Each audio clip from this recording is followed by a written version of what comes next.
el libro donde encontrarás respuestas a tus interrogantes, luz en medio de la oscuridad y esperanza para una vida mejor. Aquí comienza Biblia Fácil.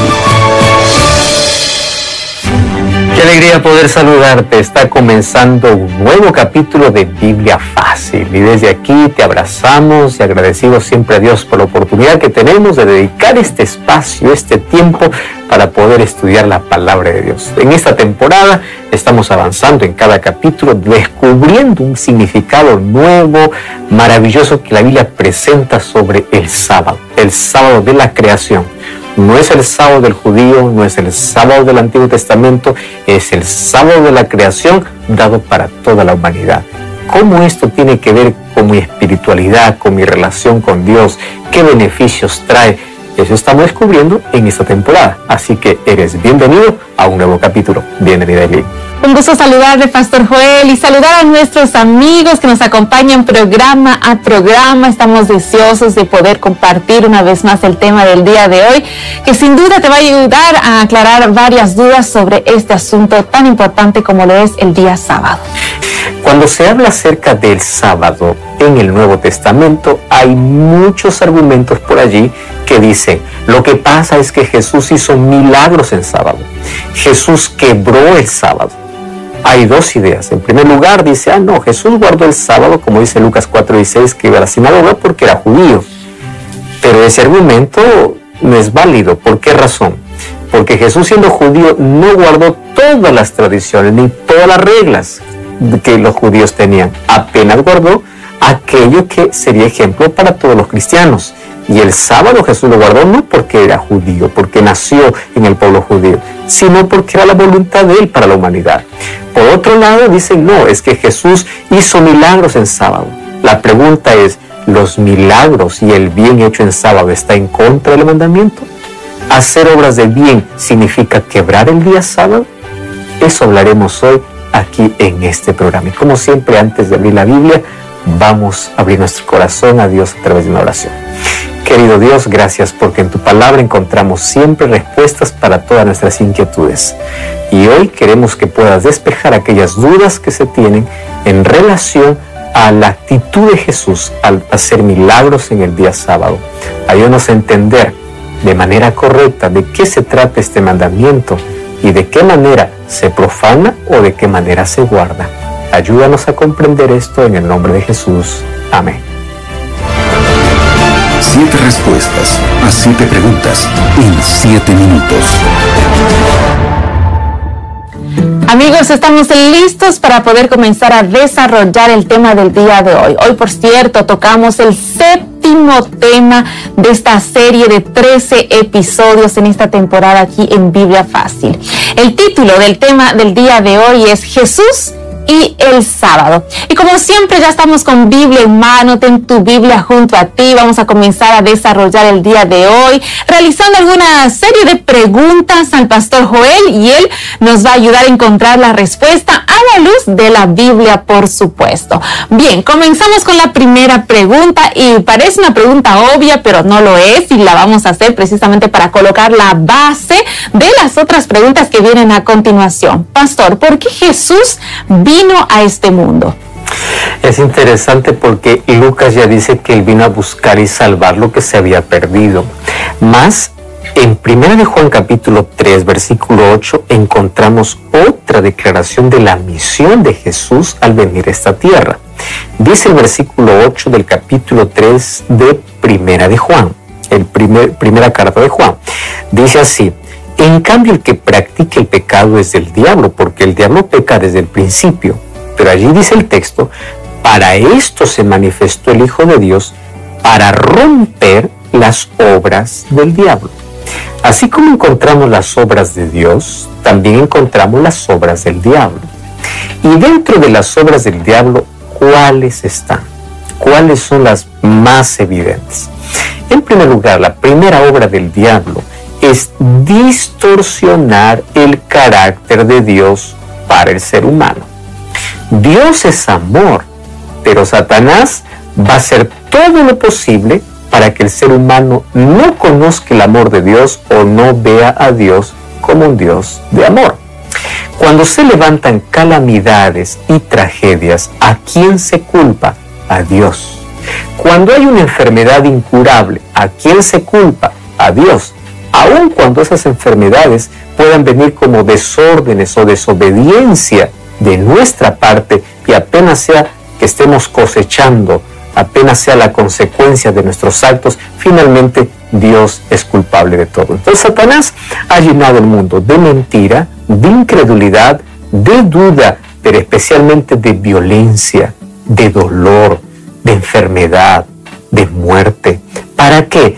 Para que el ser humano, cada vez que enfrenta situaciones adversas en la vida, termine culpando a Dios. Entonces la obra de Satanás es denigrar, distorsionar el carácter de Dios. El ser humano comienza a dudar de Dios. El ser humano comienza a cuestionar ¿dónde está Dios? El ser humano comienza a decir Dios no me ama. Y cada vez que el ser humano duda de la existencia de Dios, duda del amor de Dios, Satanás aplaude y dice, bueno, es eso que quiero que pienses, que Dios no existe o que Dios no se interesa en ti.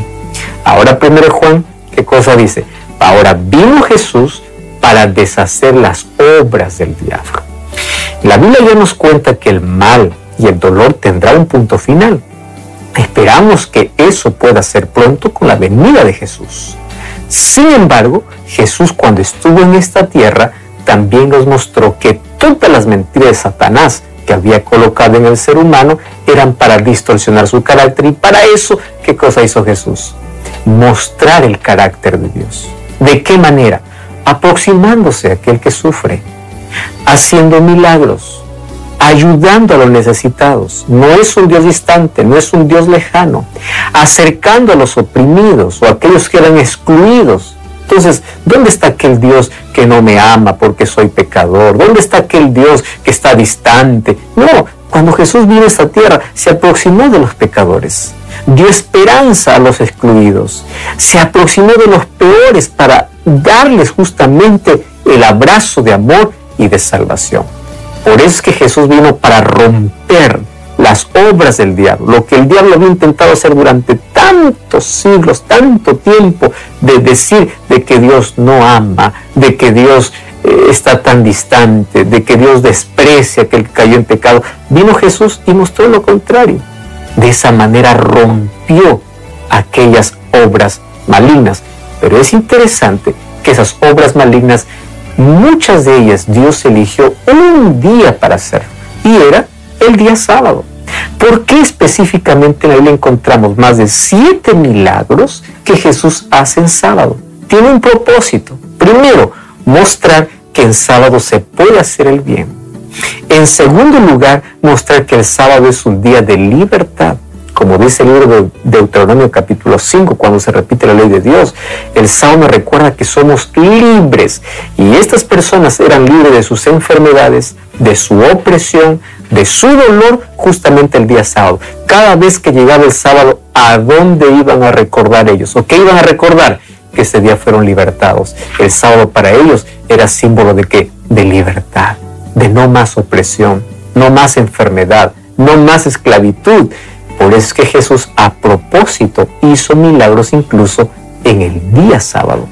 Y es interesante que aquí Jesús nos muestra que al destruir las obras del diablo, que es difamar el carácter de Dios, Él vino para mostrarnos quién es Dios, y justamente en el día que Él se paró, hizo algunos milagros, trayendo lecciones importantísimas para nuestra vida hoy. Pastor Joel, hablando precisamente de los milagros que Jesús hizo mientras estaba aquí en esta tierra físicamente en aquella época, bueno, Jesús realizó muchos milagros, realizó muchas curaciones, pero hay una curación que causó, podríamos decir, polémica en medio del pueblo en aquella época. Y cuando vamos a la Biblia, libro de Juan, encontramos la curación de un paralítico en Betesda. Pastor, ¿por qué esta curación causó tanta polémica, tanto revuelo entre el pueblo? Justamente porque esa historia que está en Juan capítulo 5 concluye esa historia diciendo que este milagro lo hizo el día sábado. En el versículo 9 del capítulo 5 dice: en el acto este hombre quedó sano, tomó su camilla y se fue, y ese día era sábado. Pero antes, algunos detalles importantes. El capítulo 5 cuenta la historia de un estanque llamado Betesda, donde había todo tipo de enfermos, ciegos, paralíticos y allí enfermos, ciegos, lisiados y paralíticos. Ellos estaban esperando un milagro, el movimiento del agua. Ellos pensaban que el primero que entraba era sano. Esto era una creencia supersticiosa, porque así no funcionan los planes de Dios. Dios no premia al que es primero, Dios bendice a todos por igual. Ahora, qué interesante es que este estanque, que obviamente hoy está disponible incluso para que las personas al ir a Jerusalén puedan visitar, que está junto a la puerta de las ovejas. O sea, antes de la entrada a la ciudad de Jerusalén había una puerta de las ovejas. ¿Por qué se llama puerta de las ovejas? Porque todas las ovejas que iban al sacrificio primero eran lavadas en este lugar. Bueno, en el año de 1888 se hizo la excavación y justamente encontraron este estanque, y allí estaba como un complejo de baño al estilo romano que tenía 5 pórticos, específicamente como la Biblia menciona en Juan capítulo 5.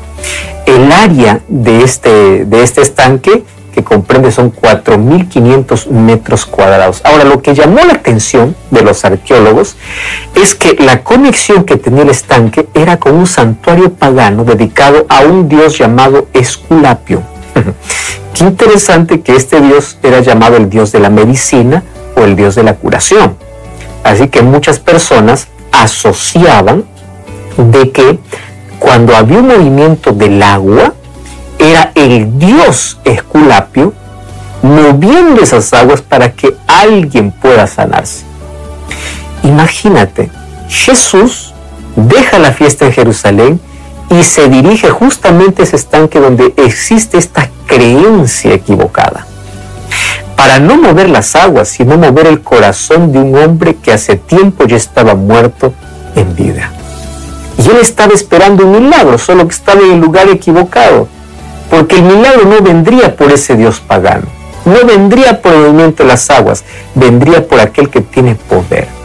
Betesda significa casa de misericordia, y allí donde todos iban allí apuñando la última esperanza que tenían, allí llega Jesús y se aproxima del peor de los casos, un hombre que estaba 38 años.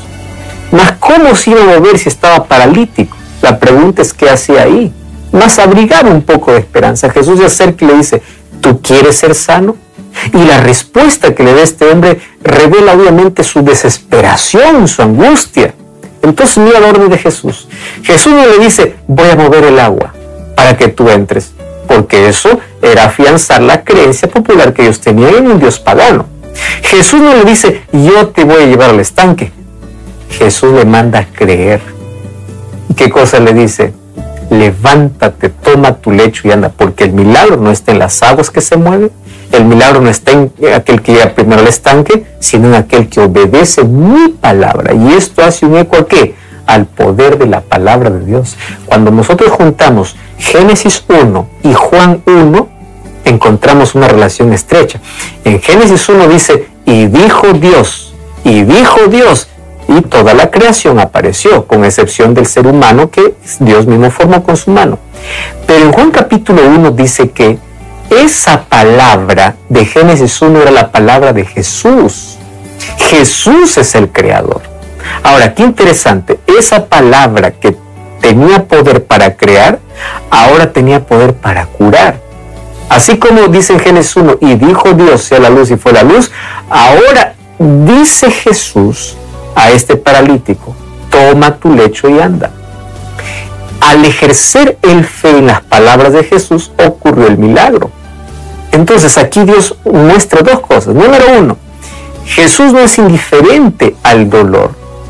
Jesús se aproxima al ser humano, lo ama y lo restaura, mas él tiene que ejercer fe. Pero otro asunto, Jesús a propósito lo hace en el día sábado. Y lo hace en el día sábado para recordarle a este paralítico que su liberación es por el Creador. Te recuerdo, lo hemos estudiado en las lecciones anteriores, ¿a quién hacía recordar el sábado? ¿Por qué levantó el sábado? Para decir, acuérdate de quién es el Creador. Ahora al paralítico le está diciendo, acuérdate de quién es tu Redentor, tu Salvador, tu Sanador. Qué interesante el significado del día para hacer el milagro. Cada vez que llegaba sábado, el paralítico que iba a recordar, Dios me curó. Porque el sábado es un día de curación, de libertad, libertación. Es un día no solamente donde recordamos al Dios creador, sino también al Dios que nos libertó, al Dios que nos curó, al Dios que nos salvó. Eso es lo interesante, el descubrir la historia de este paralítico. Por eso es que Jesús hizo incluso un milagro en el día sábado. Ahora, pastor, precisamente por Jesús realizar curaciones, milagros el día sábado, él fue acusado falsamente, fue apuntado, acusado de que él estaba transgrediendo el día sábado. ¿Cómo Jesús respondió a estas acusaciones? El libro de Juan capítulo 5, versículo 17 dice, Jesús respondió, mi Padre trabaja hasta hoy, yo también trabajo. Entonces más procuraban los judíos matarlo, porque no solo quebrantaba el sábado, sino también decía que él y Dios era uno solo. Qué interesante, ¿no?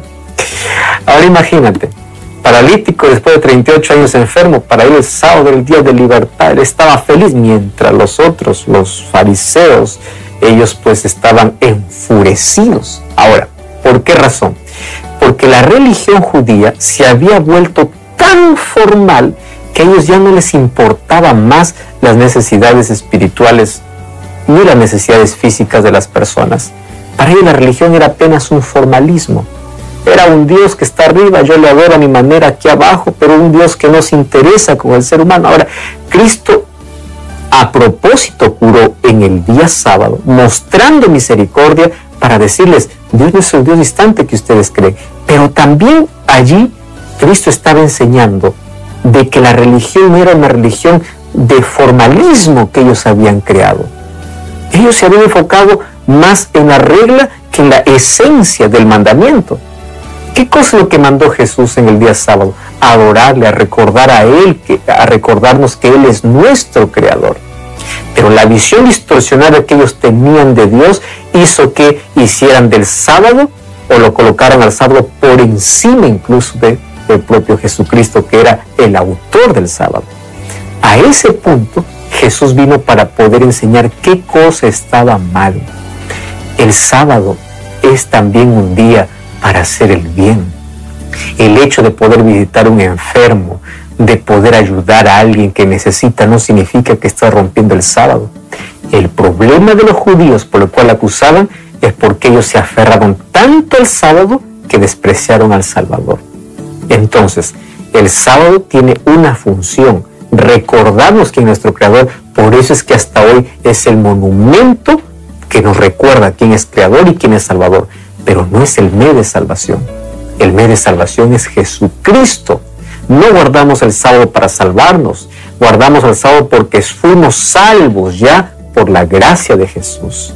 Entonces Jesús aquí va a enseñar de que lo más importante al observar el día sábado no es que yo pueda despreciar incluso a aquellos que están necesitando de mi ayuda. El sábado yo puedo hacer el bien y Él lo demostró cuando estuvo aquí en la tierra.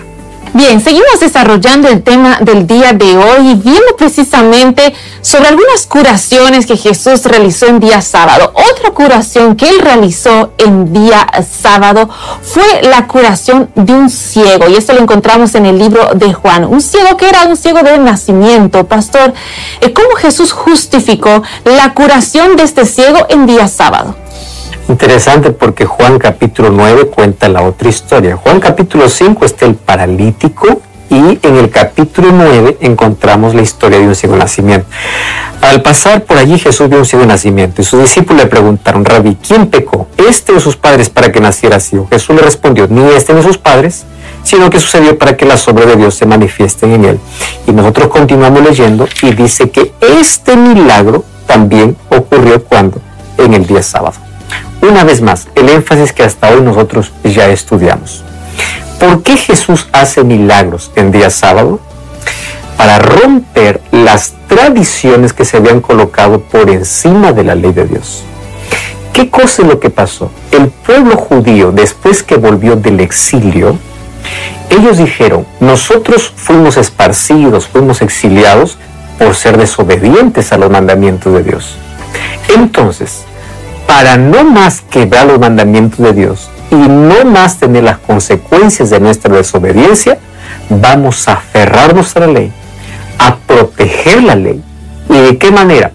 Ellos colocaron por encima de la ley costumbres y tradiciones para no tocar la ley de Dios o para no romper la ley de Dios. Es decir, encima de la ley de Dios colocaron un sistema de tradiciones pesadísimas. Entonces eso nos llevó a una religión de formalismo, de reglas, que no era la ley de Dios, sino sus propias creencias y tradiciones. Ahora viene Jesús y dice, bueno, la ley de Dios está vigente, pero ustedes le hicieron una carga pesada. Por eso es que Jesús viene a dar el sentido que se había perdido de la ley de Dios. Y Él enseña cómo guardar.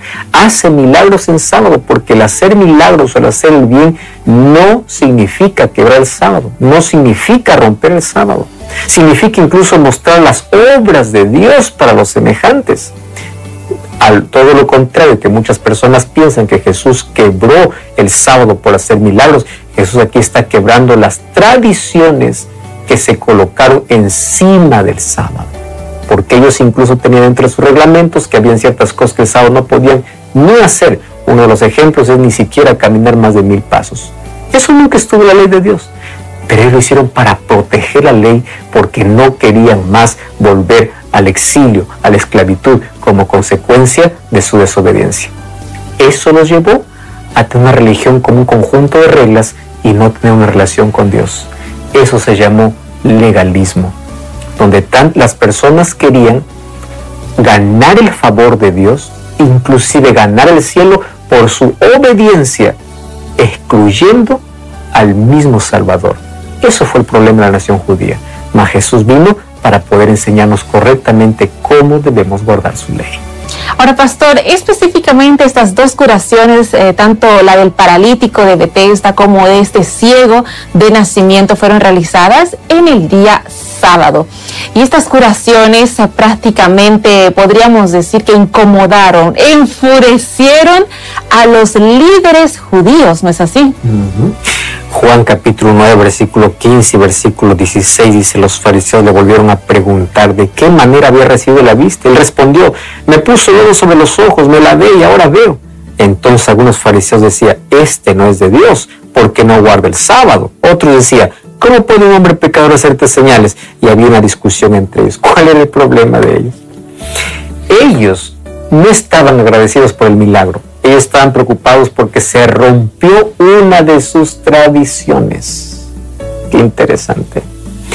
Los fariseos surgieron justamente después del cautiverio babilónico. Y eran los fariseos aquellos que en su intento de poder preservar la ley, ellos colocaron sus propias reglas. Y esto se convirtió en algo perjudicial. Perjudicial. Entonces, cuando personas atacan hoy el día sábado y dicen Jesús quebró, incluso aquí dice que los fariseos decían que Jesús no guardó el sábado, lo que los fariseos están diciendo es que que Jesús rompió sus propias reglas, no el sábado. Quiero que entiendas una cosa. El problema en el Nuevo Testamento, al Jesús hacer milagros de día sábado, no está en discusión qué día es el día verdadero, porque no está en discusión si es sábado o domingo. En discusión está cómo se debe guardar el sábado. Mientras los fariseos tenían una forma de guardar, Jesús vino a enseñar la manera correcta de guardar. ¿Y de qué manera Jesús guarda el sábado? Número 1, Lucas 4:16, yendo a la sinagoga, adorar a Dios, es bueno ir a la iglesia. Número 2, haciendo el bien a las personas. Entonces el sábado es el día justamente para eso. No significa que es el único día, pero es el día donde podemos realizar esas actividades. Ahora, qué interesante es notar que estos fariseos, ¿por qué estaban enfurecidos con Jesús? Porque ellos crearon un conjunto de leyes por encima de la ley de Dios, que eso debería ser la regla para todos los israelitas. Por ejemplo, en el tiempo de Jesús, habían 248 mandamientos y 365 prohibiciones. Imagínate que no era parte de la ley de Dios. Ellos habían creado para proteger la ley de Dios. En total, sumando los 248 mandamientos y 365 prohibiciones, daba 613 reglamentos, de los cuales 39 estaban hechos solamente para regular el día sábado. Y una de las cosas que ellos regulaban era: el día sábado no puedes escupir, porque eso sería mojar la tierra. ¿Y qué cosa es lo que Jesús mandó para el ciego de nacimiento? Escupió e hizo lodo. Jesús no rompió el sábado. ¿Qué cosa estaba rompiendo? Una tradición, una ley que ellos habían puesto por encima de la ley de Dios. Entonces, cuando tú ves que Jesús hace milagros en sábado, no está rompiendo el sábado, está rompiendo las tradiciones y leyes que colocaron por encima de la ley de Dios. Pastor Joel, una última pregunta antes de finalizar el tema del día de hoy. Queremos hacer un paralelismo y queremos remontarnos en sí al momento de la crucifixión de Jesús. Jesús en la crucifixión, Él dijo una frase que resuena hasta nuestros días. Él dijo: consumado es. Queremos entender un poco más allá esta frase y el paralelismo en realidad que el apóstol Juan en los evangelios hace sobre esta frase: consumado es. El libro de Juan capítulo 19 versículo 30 dice que Jesús en la cruz, dice, cuando tomó el vinagre dijo: consumado es, y luego inclinó la cabeza y entregó el espíritu. La palabra consumado es significa está terminado, está concluido. Y aquí vamos a ver que hay un paralelismo entre Juan 19 y Génesis capítulo 1. En el versículo 31, ¿qué cosa dice? Y Dios terminó, Dios concluyó. Entonces, ¿qué significa eso? Al concluir Dios su creación, ¿qué cosa hace? El sábado lo torna el día de descanso. Al concluir Jesús su ministerio en la tierra, dice: consumado es. ¿Y a dónde va el día sábado? A la sepultura, a descansar. ¿Cuál es el paralelismo? Así como dijo en Génesis 1, todo está concluido y todo está bien, y descansó el día sábado, así también cuando concluyó su ministerio terrenal, ¿qué cosa dijo? Todo está terminado, todo está concluido y todo está bueno, y descansó el día sábado. Entonces, la obra de la creación y la obra de la redención justamente tienen un paralelismo estrecho. En ambas, Dios dice: está terminado, está consumado, está concluido. En otras palabras, la creación era perfecta y completa, la redención era completa y perfecta. El sábado se convierte en el símbolo no solamente de Dios como nuestro creador, sino también de Dios como nuestro salvador, como nuestro redentor. Entonces, cuando nosotros entendemos esto, vamos a ver que el sábado, como ya mencioné, no es el símbolo de nuestra salvación, porque es Cristo quien nos salva, mas es la evidencia de que aceptamos a Jesús como nuestro Salvador y nuestro Creador en la vida. Es la manera como la Biblia nos muestra el día sábado. Y es a ello a la cual te invito para que tú puedas profundizar, abrazar esta verdad y guardarla en tu corazón. Oramos juntos. Gracias, Señor, por tu palabra, y pedimos que nos ayudes a ser obedientes, que nos enseñes a aceptarte como Salvador, como Creador, y a observar el día sábado, porque nos recuerda de los dos mayores actos que tú has hecho en nuestro favor, como Creador y Salvador. Aceptamos esta verdad y ayúdanos a guardarlo en el nombre de Jesús. Amén. Amigos, es así como finalizamos el tema del día de hoy. Pastor Joel. Gracias por acompañarnos. Como siempre, te invito a buscar una iglesia adventista el séptimo día. Ven aquí para juntos adorar a nuestro Creador. Nos encontramos en el próximo capítulo. Hasta la próxima. Así concluimos Biblia Fácil. Continúa en sintonía de Radio Nuevo Tiempo, la voz de la esperanza.